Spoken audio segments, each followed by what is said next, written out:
हम अभी पताही थाना के अंतर्गत मोहम्मदी गांव में मौजूद हैं इस वक्त, और हमारे साथ एक महिला आप लोग को दिख रही होंगी जिनका शादी 2021 में हुआ था, और शादी होने के बावजूद भी ये अपने नैहर में रही, यानी मायके रह रही है। हालांकि आप सभी को मैं बता दूं कि इस लड़की के साथ आखिर ऐसा क्या हुआ कि शादी होने के बावजूद भी अपने मायके रह रही हैं, और जो हुआ है इनके साथ इन्हीं से जानने का प्रयास करते हैं कि इनके साथ आखिर ऐसा क्या हुआ कि इनको ऐसे हालात में रहना पड़ रहा है। क्या हुआ आपका नाम? पूजा कुमारी। अच्छा पूजा जी, आपके साथ क्या हुआ है कि आप 1.5 साल से सुनने में आ रही है कि आप अपने मायके रही हैं, अपने मम्मी पापा के घर पे रह रही हैं? मेरे साथ मेरा शादी हुआ था 21 में। जी।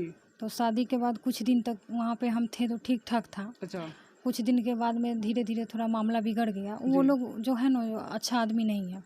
वो लोग मेरे साथ दुर्व्यवहार बहुत अत्याचार करने लगे। ससुराल वाले? हाँ, उनका कहना था कि हमको 4 लाख रुपया चाहिए, अच्छा। तुम मांग करके दो, हमको दुकान करना है। जी। हम उनको बोले कि नहीं, हम कहाँ से पैसा मांग करके देंगे, हम अपने पापा को नहीं बता सकते हैं क्योंकि मेरे पापा ज़मीन बेच करके शादी किए हैं। अच्छा।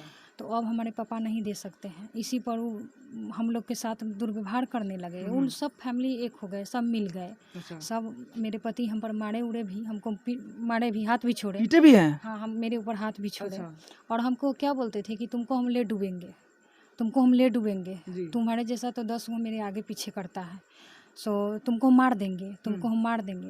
कुछ दिन के बाद ना हमको पता चला कि उनका ना पहले से बाहर में शादी का भी हल्ला है। अच्छा, पहले से आपके शादी के पहले से भी उनका मतलब हल्ला था कि ये शादी कर चुके हैं? हाँ, पहले से हल्ला था। कुछ दिन के बाद अच्छा।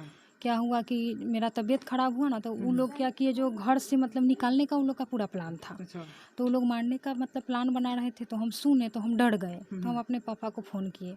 मेरे पापा गए ना तो वो लोग आने भी नहीं दिए, अच्छा। और गाड़ी भी मेरा लौटाया।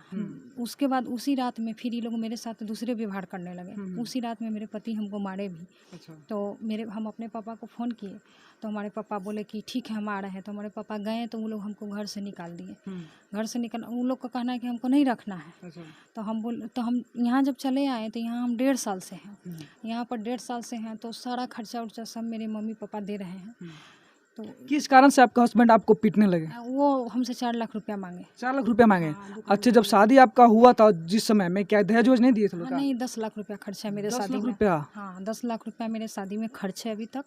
हमारे वो हमसे मांग रहे थे तो हम उनको बोले कि नहीं, हम अब नहीं कह सकते शादी के हैं। बाद भी? हाँ, हम नहीं कह सकते अच्छा। हैं कि हमारे पापा हम पैसा के लिए। तो हमको तो इसी पर वो थोड़ा हमारे साथ ऐसे व्यवहार करने, लेकिन जानते हैं कुछ कारण है ज़रूर जो हमको हटाने की बात कर रहे हैं। कुछ ना कुछ कारण है। उनका शादी का जब हल्ला है ना, तो उससे हम लोग को भी लग रहा है कि इसी की वजह से वो हमको साइड किए अच्छा, हैं। हटाने की वजह से तो जान से मारने की ऐसे हो सकता हाँ है, हाँ, धमकी दे ये रहे हाँ थे? हाँ, धमकी दे रहे थे कि हमको मारे भी। मेरा गला भी दबा दिए थे अच्छा। और मारे भी थे। तो हम डर गए। तो हम अपने पापा के साथ चले आए। यहाँ आने के बाद ना वहाँ उन्हीं के गांव से ये बात आ गया कि लड़का शादीशुदा पहले से था, लड़की के साथ धोखा हुआ है। जी। तो हम विश्वास नहीं किए।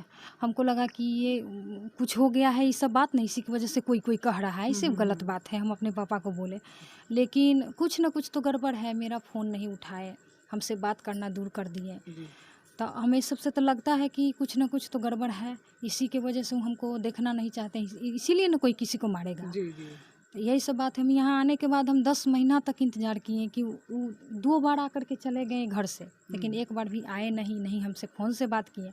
10 महीना तक हम यहीं थे। उसके बाद हम केस करने चले गए क्योंकि अब हमको ना कहीं से कोई उम्मीद नहीं था। हम चले गए केस करने। केस किए हम। तो केस करने के बाद में पता ही था ना, मेरा तो केस लिया।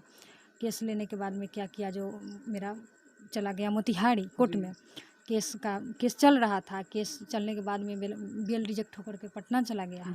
और दूसरा केस जो किए हैं सो यहाँ मेरा वकील चला रहा है। लेकिन हर तारीख पर हम मौजूद हैं वहाँ, एक भी तारीख पर वो लोग मौजूद नहीं है।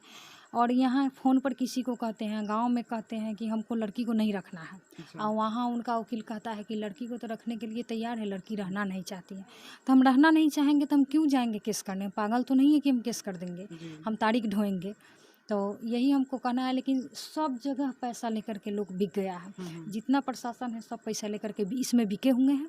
मेरा पता ही थाना और ज़्यादा बिका हुआ है। और संजय चौधरी जो है उनका तो रंगे ताल नहीं समझ में आता है, करते कुछ और है, कहते कुछ और है। जी। वही आज तक नहीं इन लोगों को गिरफ्तारी किए, कुछ नहीं किए, हम लोग को उल्लू बनाते रहे। 1.5 साल से जब आप यहाँ पे हैं तो फोन से भी कभी बात नहीं किया है वो? हम फ़ोन यहाँ इधर से फ़ोन करते थे, अच्छा। लेकिन मेरा फ़ोन कभी नहीं उठाए। जब 1 जुलाई को मेरा मैरिज डे था, उस जी। दिन भी हम फ़ोन किए थे, मेरा फ़ोन नहीं उठाए।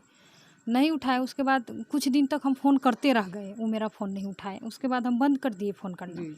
तो इस सब से तो एकदम लगता है कि कुछ न कुछ गड़बड़ है, ऐसे ही नहीं है हल्ला होगा किसी का। आज यदि वो सत्य पर हैं, वो कहते हैं कि हम शादी नहीं किए हैं, तो वो सही पर हैं, तो कोर्ट में क्यों नहीं हाजिर होते हैं?